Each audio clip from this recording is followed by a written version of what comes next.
اے اللہ پاک، ہم نے تیری طرف لوٹنا ہے، تیری ہی طرف رجوع کرنا ہے، تیری ہی طرف لوٹنا ہمارے لیے خوشگوار کر دے۔ اے اللہ، ہماری موت آسان کر دینا، ہمیں قبر کے عذاب سے بچانا، قبر کے اندھیروں سے ہمیں محفوظ رکھنا۔ اے اللہ، ہماری قبروں کو روشن کر دینا، ہماری قبروں کو جنت کا باغ بنا دینا۔ اے اللہ، اے اللہ پاک، حشر کے دن ہمارا معاملہ آسان کر دینا، ہمیں اپنے عرش کا سایہ نصیب کرنا۔ اے اللہ، ہماری دعاؤں کو قبول کرنا۔ اے اللہ پاک، ہماری ازواج کو اور ہماری اولاد کو ہماری آنکھوں کی ٹھنڈک بنانا، ہماری اولاد کو ہر قسم کے شر سے بچانا۔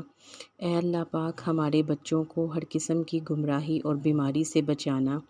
اللہ پاک، ہم پر صبر انڈھیل دے، جو چیزیں زندگی میں ہمارے لیے مشکل ہیں ان کے معاملے میں ہمارے دلوں میں صبر پیدا کر، ہمیں اس حال میں موت دے کہ ہم مسلمان ہوں، لا الہ الا اللہ پڑھنے والے ہوں، ہم تجھ سے اچھا گمان رکھیں۔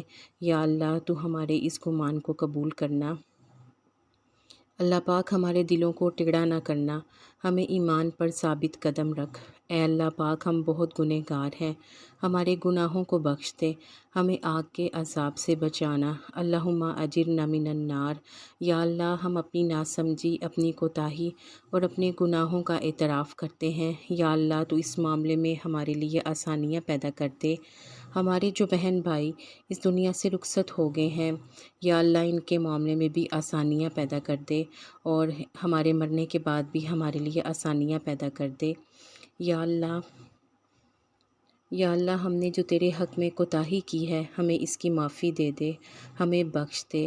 یا اللہ، ہمیں قیامت کے دن رسوا نہ کرنا، بے شک اللہ تو وعدہ خلافی نہیں کرتا۔ یا اللہ، قیامت کے دن ہمیں جہنم کی آگ سے بچا لینا۔ اللہم اجرنا من النار۔ یا اللہ، ہمارے گھروں میں سکون پیدا کر دے، خوشیاں پیدا کر دے۔ بے شک اللہ، ہمارے دل تیرے ہی اختیار میں ہیں، انہیں دین کی طرف بلا، انہیں دین کی طرف موڑ دے۔ یا اللہ، تو ہماری دعاؤں کو قبول کر دے۔ بے شک اللہ، تو سب دعاؤں کو سننے والا ہے۔ یا اللہ، تو ہمارے دلوں کے حال سے واقف ہے، ہمارے دلوں میں جو جائز خواہشات ہیں ان کو پورا کر دے۔ یا اللہ، ہماری دعاؤں کو قبول کر۔ آمین ثم آمین۔